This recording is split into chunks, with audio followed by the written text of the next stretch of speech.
Joining me now is David Berenbaum. He's the Executive Vice President of the National Community Reinvestment Coalition, an organization that promotes banking services and affordable housing for America's working families. David John is a Senior Research Fellow with the Heritage Foundation. Mr. Berenbaum, have you heard of this practice that Diana's now talking about? We've experienced it firsthand in working with consumers who are trying to do modifications or short sales, or even simply arrange for alternate payment plans with their mortgage companies. Seconds are not included in the Home Affordable Mortgage Program right now, and both realtors and consumers are feeling the weight of some of these actions, including some of these problematic asks. So what should we do as a nation when we look to, what should be the first point of contact to stamp it out?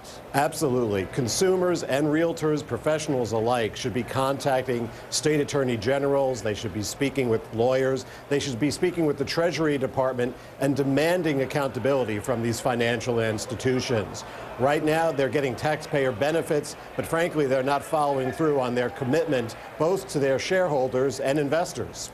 Let me change the subject, if I may, and indeed turn to you, Mr. John, specifically on this question of the permanent modification to loans that obviously the Obama administration was attempting to push through the financial services sector, though the process has been very slow. 7% of applicants have actually had some joy from that process. Where do you think, David John, next we need to take the debate in order to actually improve the situation in housing? Well, sadly, there is no easy answer to this. The problem is that the ownership of these mortgages has been sliced and diced and spread around through mortgage-backed securities. And redoing a mortgage permanently is both long and difficult. So far, we've seen two different Congresses and two different presidential administrations attempt to deal with this, and it can't be done.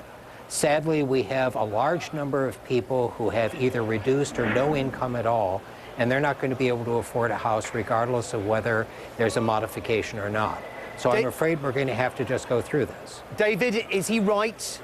No, I take strong exception to that. I thought so. Quite candidly, 2.8 million foreclosures in the past year, up to 8 million more when prime option arm loans adjust in the coming year. Frankly, the servicers, the banks have to ramp up what's going on with the HAMP program right now. 66,000 modifications, and there are ways. It's been suggested that using eminent domain, the Treasury Department and government agencies can acquire these loans through reverse auctions, through other actions.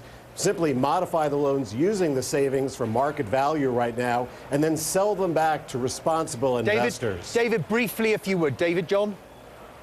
Well, that was tried during the S&L crisis, and the Supreme Court ruled that the government was liable for violating a contract. So that's very easy to say, but sadly it just doesn't work in practice. Okay, we have to leave it there. Thank you both, David John and David Berenbaum. Thank you very much. Have a good weekend. You too. Up next, have you ever thought of a dream